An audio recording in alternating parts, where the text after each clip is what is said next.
My dear brothers and sisters, imagine standing before Allah on the day of judgment, believing your zakat al-fitr was accepted, only to discover it was rejected because you gave it to the wrong person. Imagine fasting the entire month of Ramadan, praying, making dua, seeking forgiveness, and then losing the reward of your charity because you followed emotions instead of guidance. This is not a small matter. Zakat al-fitr is an obligation, and if it is given incorrectly, your duty may not even be fulfilled. Today, we are going to speak about a mistake that many Muslims make every single year, and they do not even realize it. 1. Those who are wealthy, even if they claim hardship. My dear brothers and sisters, Zakat al-fitr is only for those who are truly poor and needy. It is not meant for someone who already has enough wealth to cover their basic needs. If a person owns money, gold, savings, business assets, or has a steady income that is more than what they require for daily living, and their wealth reaches or exceeds the nisab amount, then they are not eligible to receive zakat al-fitr. Even if that person is your brother, even if she is your married daughter, even if he is your uncle, family relationship does not change Islamic rulings. Sometimes people say, I am struggling, but when you look closely, they are not poor, they simply spend carelessly. They may have expensive phones, branded clothes, new furniture, or luxury habits, yet they still expect zakat before Eid. This is not real poverty. This is mismanagement of money. Islam does not classify someone as needy just because they want extra help for Eid shopping. True poverty means lacking essentials, food, shelter, clothing, and basic needs. If a person can comfortably provide for themselves and their family, they are not eligible for zakat al-fitr. The Prophet ﷺ clearly taught that charity is not permissible for the wealthy or for someone strong and capable of earning. If a person is healthy, able to work, and has the means to earn a living, they should strive, not rely on zakat. Do not let guilt, pressure, or emotional manipulation push you to give where it is not allowed. Acts of worship must follow Allah's guidance, not people's expectations. 2. Your parents and grandparents. My dear brothers and sisters, one of the biggest misunderstandings people have is thinking they can give their zakat al-fitr to their parents or grandparents if they are struggling financially. This is not correct. You are not allowed to give your zakat al-fitr to your mother, your father, your grandmother, or your grandfather, even if they are poor. Why? Because Islam has already placed their responsibility on you.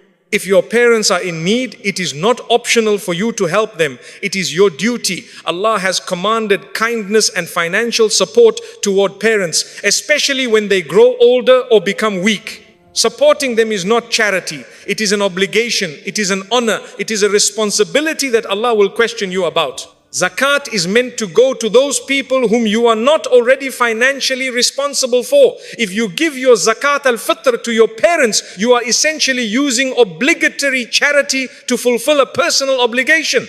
Most scholars explain that this does not count as valid zakat because you are required to support them anyway. If your father cannot afford his expenses, you must spend on him from your own wealth. If your mother struggles to buy food or medicine, you must take care of her from your earnings. That is your duty as a child. You cannot shift that responsibility onto zakat. And think about it carefully. If zakat were allowed for parents, many people would simply give their zakat to their own household and avoid helping the wider poor community. Islam ensures that zakat circulates beyond your immediate financial circle so that more people benefit. This does not mean you should not help your parents. On the contrary, you should give them generously. You should spend on them happily. You should never make them feel like a burden. But that support must come from your personal wealth, not from your zakat al-fitr. Remember, caring for your parents is one of the greatest acts of worship in Islam. It brings immense reward, but it must be done correctly. Do not confuse obligation with charity. Do not mix personal responsibility with zakat. May Allah make us among those who honor and support our parents in the best way possible. 3. Your children and grandchildren. My dear brothers and sisters, just as you cannot give your zakat al-fitr to your parents, you also cannot give it to your children or grandchildren. This applies whether they are young or adults, married or unmarried, studying or working. If you are financially responsible for them, zakat al-fitr cannot be given to them. Islam places clear financial responsibilities within the family structure. A father is obligated to provide for his children. This includes food, clothing, shelter, education, and basic living expenses. If your son is unemployed and struggling, it is your duty to support him if you have the means. If your daughter is facing hardship, especially if she is unmarried or dependent, you are responsible for helping her. That responsibility does not disappear simply because Eid has arrived. Zakat al-Fitr is an act of worship meant to assist the poor outside your circle of direct financial obligation. It is not a tool to manage your household expenses. It is not meant to reduce your personal responsibility. If a father gives his Zakat al-Fitr to his own dependent child, he is essentially giving money back into his own household. Scholars explain that this defeats the purpose of zakat because it does not truly transfer wealth to those outside your obligation. Some people misunderstand this.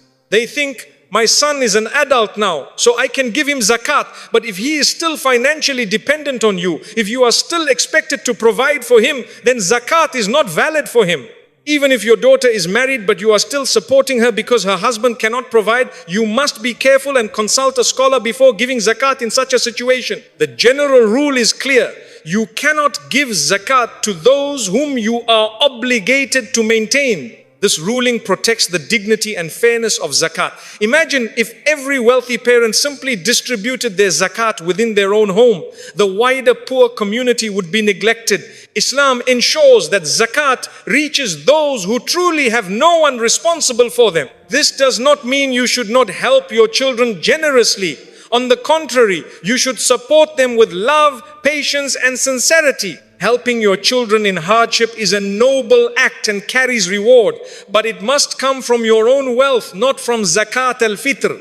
Understand the wisdom here, my dear brothers and sisters. Zakat is not a shortcut for family responsibility. It is a sacred obligation designed to uplift the broader community. Fulfill your duties toward your children with your own earnings and give your zakat where Allah has allowed it to be given. May Allah grant us understanding and allow us to fulfill every obligation correctly and sincerely. 4. Your spouse. My dear brothers and sisters, another very important category that many people misunderstand is the ruling regarding giving zakat al-fitr to your spouse. Many assume that because a husband and wife are separate individuals, it should be permissible to give zakat to one another. But Islamic rulings are not based on assumptions. They are based on responsibility, obligation, and clear principles. Let us begin with the husband. A husband is Islamically obligated to financially maintain his wife. This responsibility is not optional, it is not cultural, it is not dependent on her income. It is a divine command. Allah has placed the duty of provision upon the husband. He must provide food, clothing, shelter, and her basic needs according to his ability. Even if the wife is wealthy, even if she earns more than her husband, he is still responsible for her maintenance. Now think carefully. If a husband gives his zakat al-fitr to his wife, what is he actually doing? He is giving zakat money to someone whose expenses he is already obligated to cover. In reality, the money remains within his own financial responsibility. It does not truly leave his circle of obligation. For this reason, scholars state clearly that a husband cannot give his zakat to his wife because he is already responsible for her financial care. Some men may think, but my wife is struggling personally, or she has her own expenses. That may be true, but those expenses are still your responsibility as her husband. Zakat cannot be used as a substitute for your duty. Zakat is not a way to reduce your personal financial burden. It is an act of worship meant to help those who are not under your financial care. Now let us discuss the wife giving zakat to her husband. This is slightly more detailed, and scholars have discussed it carefully. In principle, a wife is not financially obligated to maintain her husband. Therefore, some scholars have allowed a wife to give zakat to her husband if he is genuinely poor and eligible because she is not responsible for his expenses. However, there is an important condition. The zakat must not return to her indirectly in a way that benefits her financially.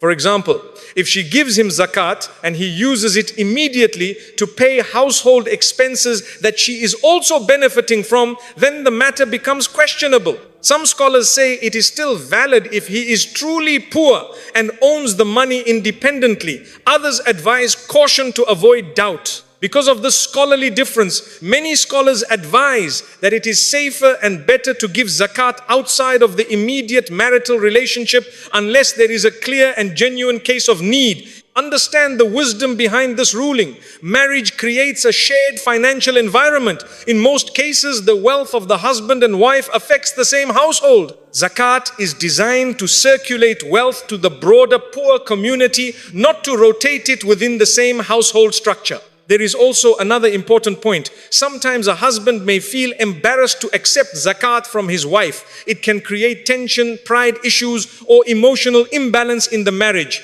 Islam protects the dignity of relationships. Zakat should uplift, not create discomfort or hidden resentment. My dear brothers and sisters, the principle is simple. Zakat al-Fitr must be given to those who are truly eligible and outside your direct financial responsibility. A husband cannot give it to his wife because he must already provide for her. A wife giving it to her husband is a matter of scholarly discussion, but caution is advised. Do not treat zakat as a flexible family fund. It is not family redistribution. It is an act of worship with specific boundaries. When Allah sets limits, those limits protect justice, fairness, and wisdom. If your spouse is struggling, help them generously from your own wealth. Support each other, strengthen your marriage, but do not confuse personal support with zakat al-fitr unless it clearly fulfills the conditions set by Islamic law. Remember, acts of worship are accepted when they are done sincerely and correctly. Good intentions alone are not enough. Knowledge must guide compassion. May Allah grant us understanding, purify our wealth, and allow us to give our zakat in the way that pleases Him most. Ameen. 5. Those from the direct family line of the Prophet ﷺ, Banu Hashim. My dear brothers and sisters, this is a topic that many people do not fully understand, and because of that, they may make mistakes without even realizing it. According to the majority of scholars, zakat, including zakat al-fitr, is not permissible for the direct descendants of the Prophet Muhammad ﷺ, who are known as Banu Hashim. This includes those who trace their lineage back to the family of the Prophet ﷺ through authentic and recognized genealogy. Why is this the case? It is not because they are better than others in terms of wealth. It is not because they do not face hardship. It is not because they are automatically rich. In fact, many among them may be poor. The reason is something deeper. The Prophet ﷺ himself clearly said that charity, meaning obligatory zakat, is not permissible for the family of Muhammad. He described zakat as the purification of people's wealth, and Allah honored His household by preventing them from taking from it. Scholars explain that zakat is considered the purification of people's earnings. It is taken from wealth to cleanse it. Allah gave a special honor to the Prophet's family by making it impermissible for them to receive this form of charity. Instead, historically, they were given a share from other sources such as the public treasury. This was a distinction granted to them. Now here is where people become confused. They think, but what if someone from that lineage is poor? What if they are struggling? The answer is that they can be supported but not through zakat.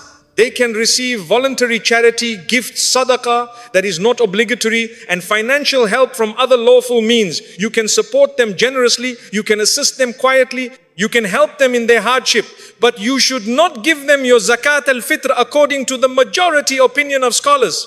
Some scholars have discussed differences of opinion in certain situations, especially in places where there is no Islamic treasury or official state system. However, the dominant and safest view remains that zakat is not to be given to the direct descendants of the Prophet ﷺ. This ruling also protects the dignity of the Prophet's family. It prevents them from being seen as dependent upon obligatory charity. It preserves their honor in society. Islam places balance in everything. It honors people without elevating them unfairly, and it protects systems without creating injustice. Now be careful here. Not everyone who claims lineage truly has it. In some communities, people may claim to be from the Prophet's family without clear evidence. This is a serious matter and should not be taken lightly. If someone is genuinely from Banu Hashim and this is known with certainty, then you follow the ruling. If there is doubt, you consult scholars in your region. My dear brothers and sisters, this is not about status. This is about obedience. Zakat is a sacred obligation with specific categories defined in the Quran. Allah clearly mentions the recipients of zakat in Surah At-Tawbah. We do not add to those categories and we do not change them based on emotion. If someone from the Prophet's lineage is struggling, help them through voluntary charity. Support them privately. Preserve their dignity. But do not give them zakat al-fitr if you are following the majority scholarly view. Remember, worship is not accepted merely because we feel good about it. It is accepted when it aligns with the guidance of Allah and His Messenger sallallahu. Good intentions must be guided by correct knowledge. When we give zakat properly, we protect our akhirah. When we follow the rules as they were revealed, we show that our loyalty is to Allah, not to social pressure. May Allah grant us understanding of our religion, protect us from mistakes in our acts of worship, and allow us to give zakat in a way that is pure, correct, and accepted. Ameen. 6. Those who will use the money for open sin and refuse to change. My dear brothers and sisters, this final category is extremely sensitive and it requires wisdom, balance and sincerity. Zakat al-Fitr is an act of worship. It is not just financial help. It is purification, it is obedience, it is something that connects your Ramadan to your akhirah. Because of that, you must be careful that your zakat does not become a means of supporting sin or strengthening wrongdoing. If a person openly lives in sin, and you know with certainty that whatever money you give them will be used to support haram activities, then you are not allowed to give your zakat al-fitr to them. Zakat is meant to relieve hardship, not to fund destruction. Think carefully about this. If someone is addicted to drugs and whenever they receive money, they immediately use it to buy narcotics, giving them zakat in the form of cash that will directly go toward that addiction is not helping them. It is harming them. It is not charity. It becomes indirect cooperation in sin. Allah clearly tells us in the Quran not to help one another in sin and transgression. But this matter requires balance. We are not told to judge people harshly. We are not told to assume the worst about everyone. We are not told to investigate people's private lives suspiciously.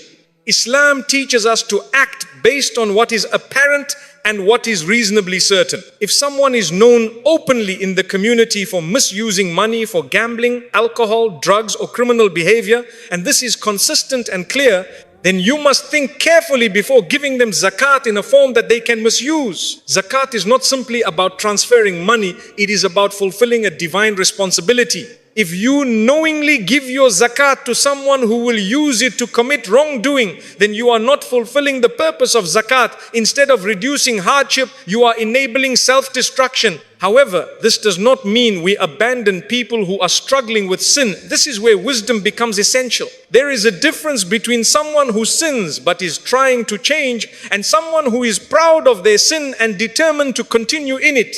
There is a difference between someone who fell into addiction and wants help and someone who rejects advice and uses every opportunity to continue harming themselves and others.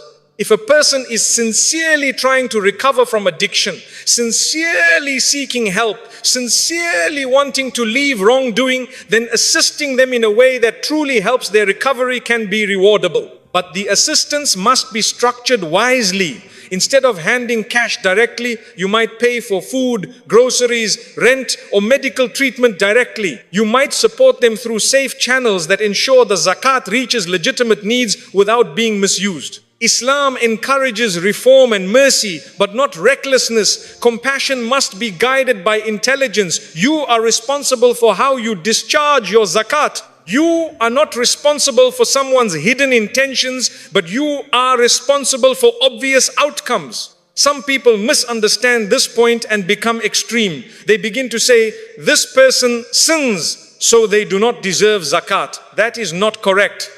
If sin alone disqualified someone, then almost no one would qualify. Every human being sins. Poverty does not require perfection. A poor Muslim who commits sins is still eligible if they fall under the Quranic categories of recipients. The key issue is not whether they sin. The key issue is whether your zakat will directly fuel that sin.